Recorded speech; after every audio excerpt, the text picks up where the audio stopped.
So open this drive with faking the jet sweep and then running inside zone. Bergeron makes a really nice cut in the backfield there and picks up about 4 or 5 yards. Let's kind of see why that happened and where the penetration come from. You can see Tech here overloads the 2 A gaps, and they're trying to utilize the fact that Espinoza isn't a big center at this point, so they're trying to overpower him basically. I think he does a really nice job here of dealing with that, allowing penetration but walling it off. Both him and Walters do a great job there, and that gives Bergeron enough of a lane. He recognizes it and cuts off it, so a lot of credit goes to him there, and then makes a positive gain out of it. So that's great. I mean, adjustment on the fly from both the lineman and the running back. When you can have a play not go your way and still pick up positive yardage on it, that's huge for the offense. Keeps the offense on schedule and keeps you out of seeing junk defensive looks from the defense. So on second down, we run the third play in this offside eye progression. Instead of faking the end around action, this time Goodwin takes off downfield. Runs a little crossing route here, and we miss him just a little bit high. Ash throws it about a foot too high there, but again, the base parts of this play are there. The important fundamentals that make the play go.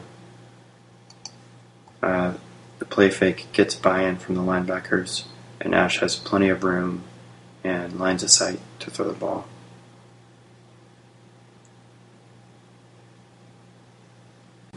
So that puts us in 3rd and 6, and we again go to a 4-wide look, spread look with Ash. We've seen that we have running options from this package, and a draw play would probably work here if we wanted to run that. We've been running the seams and hitches a lot from this look. Here, we go with an all verticals look, and Ash throws a beautiful ball to the outside, hits Goodwin in stride. Maybe his best throw of the night. It's really pretty here again if you see, and that's a confidence throw from the quarterback.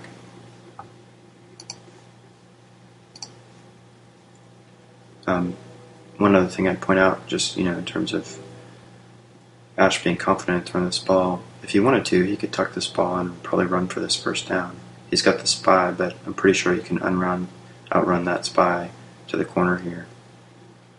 But he sees the opportunity and he goes after it. That's great for a young quarterback to be able to, go after an opportunity and feel confident about it. This game was a confidence builder for our team all around, but I think we can all agree that Ash building confidence is maybe more important than any other aspect of our offense right now, and he's earning that confidence.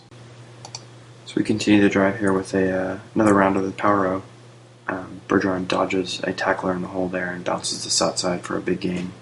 So you see, another aspect of the power row's ability to be effective there is the bounce out.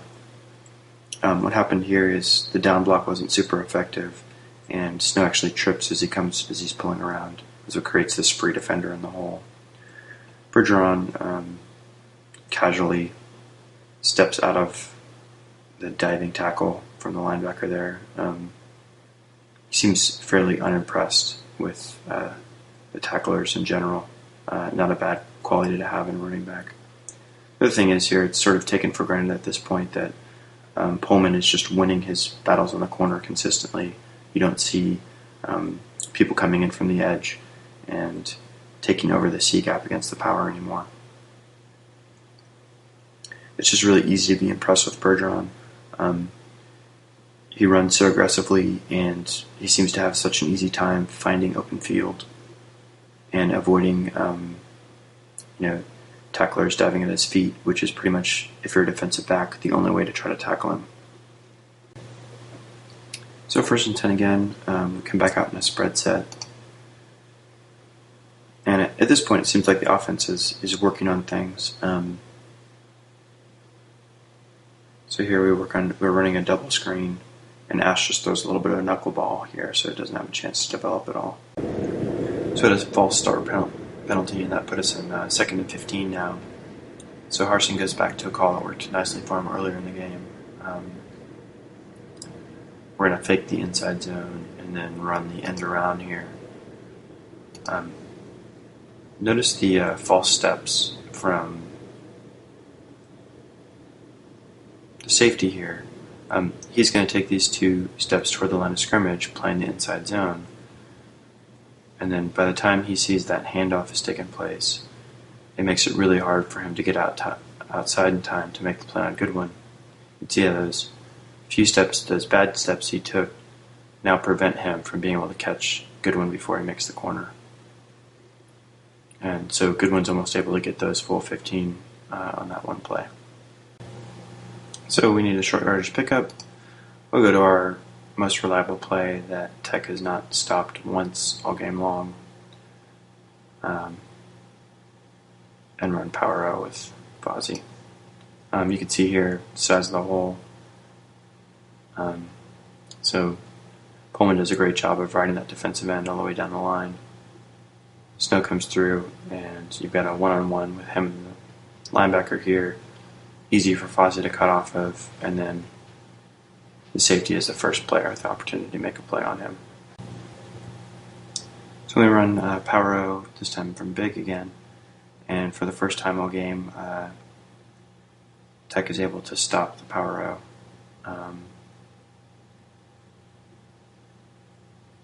Let's kind of see why.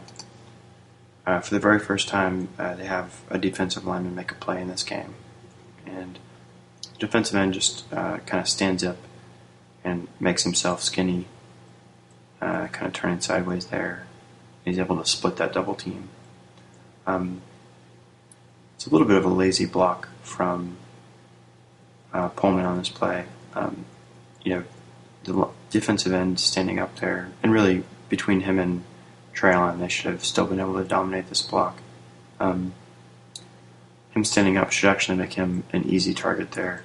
I think they were to a point in this game where they were kind of both thinking about getting to the second level with their blocks. But so by splitting that, then he's able to get penetration. That clogs up the whole play. And we've talked about that, how a good play from the defensive end can clog up the power O on its own. That's something to think about going into Missouri's game. They have some athletic defensive linemen, and if those guys make some plays, then you can see some of these runs that we're having so much success can get clogged up and stop behind the line. So I would expect a much more hit and miss game with Missouri, and hopefully we can stick with the running game and still get some big plays out of it. So you can see on this play, Tech's again bringing blitz, and Ash recognizes it, checks us into a different play, run away from the blitzer, run flex here to the field, and Bergeron converts it for the touchdown. No one really wants to tackle him at the end of that play. It's pretty obvious. So we've talked about before how the flex play is always predicated on the success of these pin blocks, and again, we execute those pin blocks great here.